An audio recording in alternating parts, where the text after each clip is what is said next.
folks, welcome again. It's another video on equipment, this time cutting tools. Got two choices. Obviously I don't carry absolutely everything I own, I just take whatever I think I want on that trip. I should have said that at the outset, but anyway, you get the idea.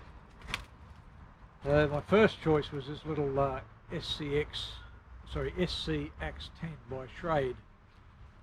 Had a reasonable edge on it to start with, but I think it can be improved upon.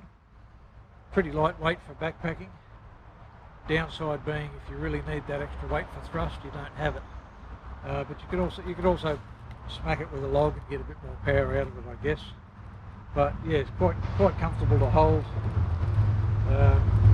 Also got a lanyard there, you can put your hand through. So that's one of my choices. The other, something I got from a local tools store. I liked it because it's got a hickory handle. It had a less than fabulous edge on it. In fact, I would say it had no edge on it. It was just the shape was there, but no edge.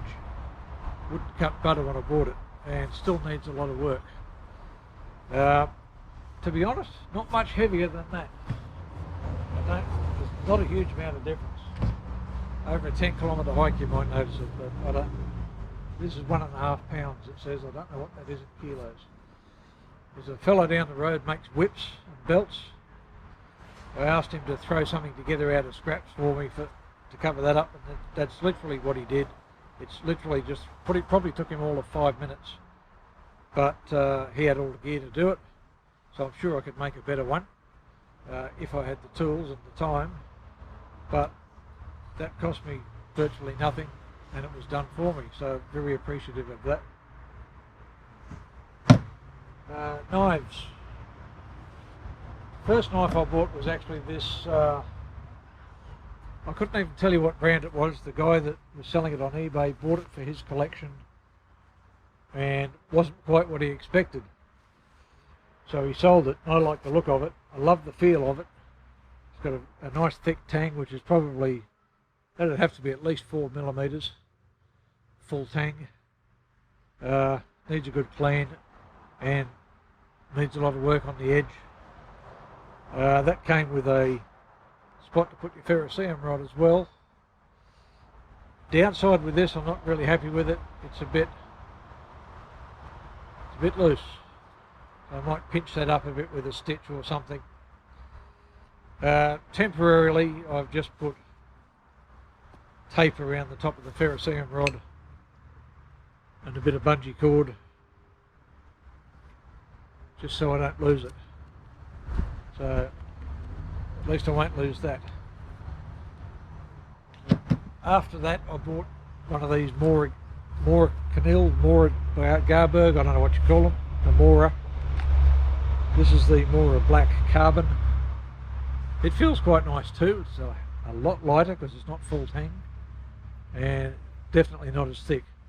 But the edge on that was way better than the other knife, straight out of the packet. So I haven't really given this one a test run yet, but I plan on doing some more work on the edge on both.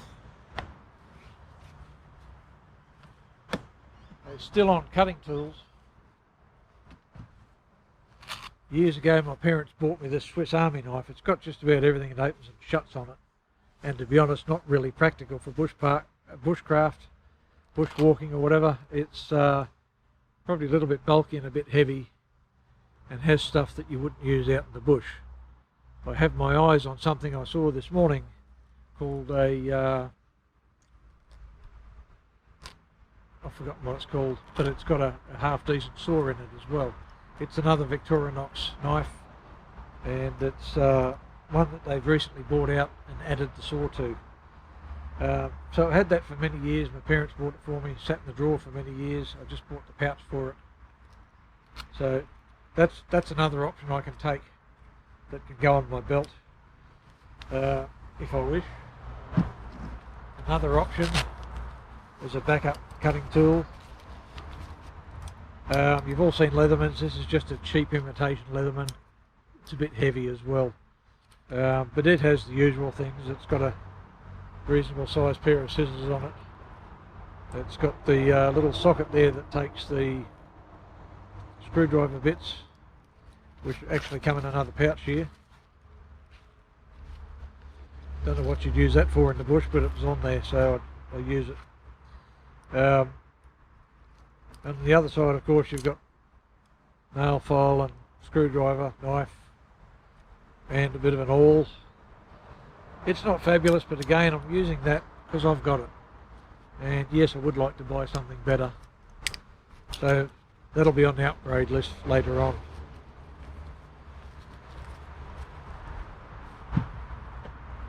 Okay, also on cutting, I have the Silky Gomboy. It came with a 10-tooth blade, but I went and purchased a 7-tooth for softwoods. That would clear a lot better for softwood. So I've got a choice of blades, and it's also a backup if I happen to break one. I don't know how easy they are to break, but now I have a spare. That's the only reason I keep it in the plastic container it came in, is because it gives me somewhere to have the extra blade kept safe. Last but not least, it probably is the least, but anyway, this is not good quality by any means. It was only about $30, but I thought I'd have a crack at wood carving. So I've got this little set, and as I say, I don't expect much from it because it was only cheap and nasty. It's about $30. It'll do to get me started. It's got the leather strop, and in here you have a couple of different compounds.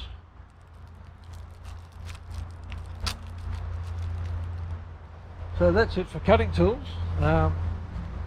As I should have said in previous videos, if you've got any questions, just pop them down in the comments. If you like the video, please like and subscribe. I'm new to this sort of thing, so I tend to babble a bit and be a bit unsure of what I'm saying. The old brain's not too good these days. So anyway, that's the end of another video. Thank you very much for watching. Catch you later.